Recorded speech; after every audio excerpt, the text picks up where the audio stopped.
The news today seems as though it was ripped right out of the pages of a spy thriller. A high school dropout turned NSA super whiz leaks government secrets and goes on the lam.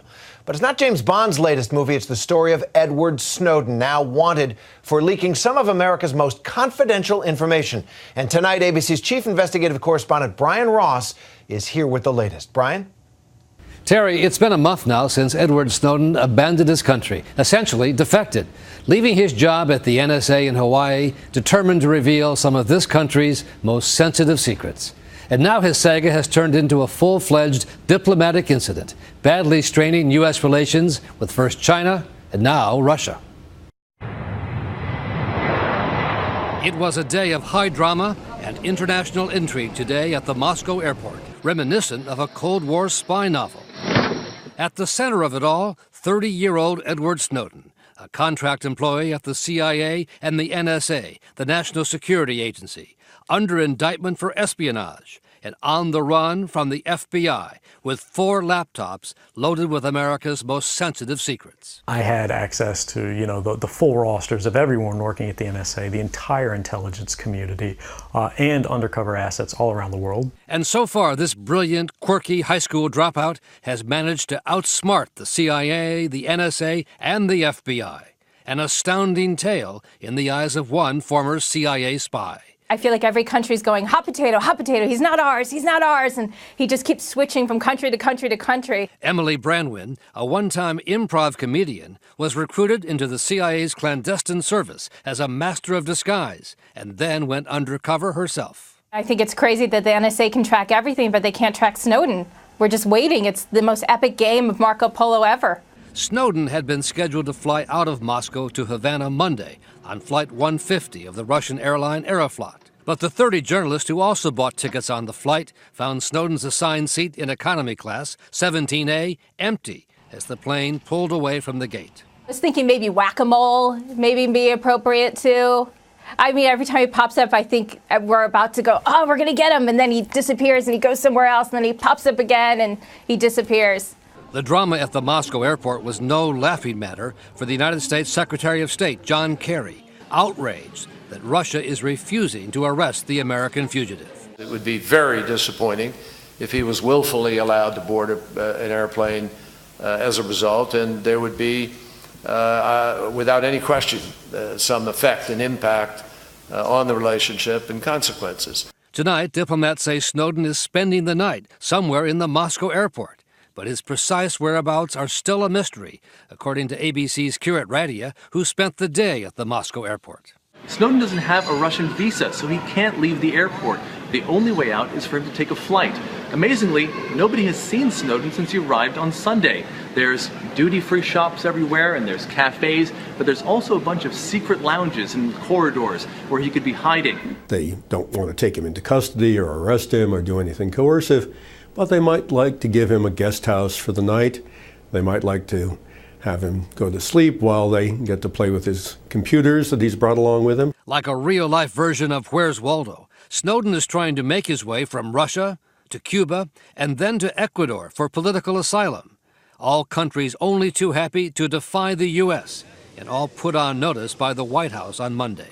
We would simply be noting to other governments the fact that Mr. Snowden is wanted on felony charges and that he should, as such, should not be allowed to proceed with any further international travel except as necessary to return him to the United States. Ecuador's embassy in London already serves as a safe haven for another U.S. target, WikiLeaks founder Julian Assange, who by phone today said his group had helped to arrange Snowden's escape and that one of his associates was with Snowden.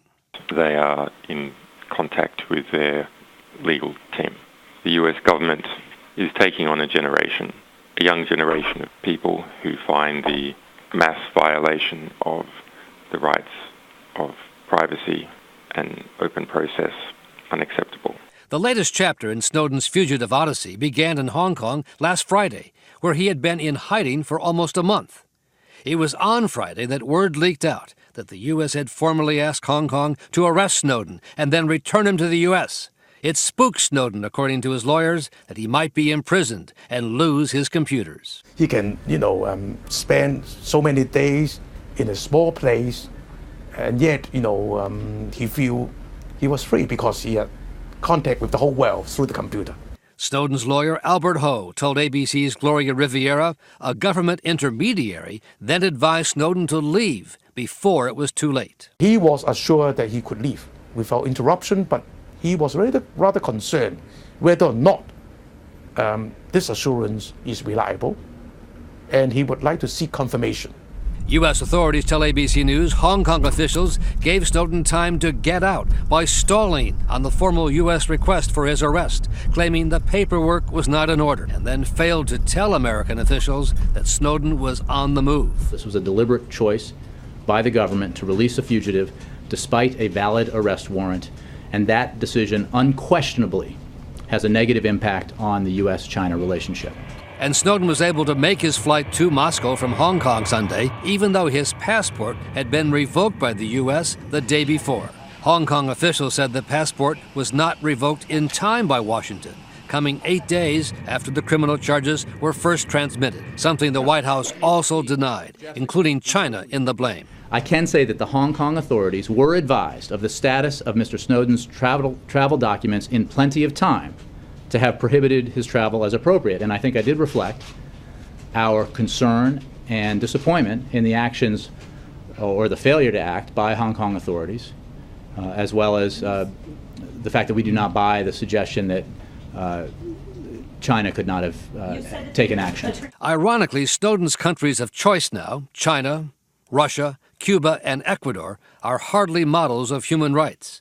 In fact, Human Rights Watch has called on Ecuador's president, Rafael Correa, to end his assault on free speech, saying he has undercut freedom of the press in Ecuador by subjecting journalists to public denunciation and retaliatory litigation.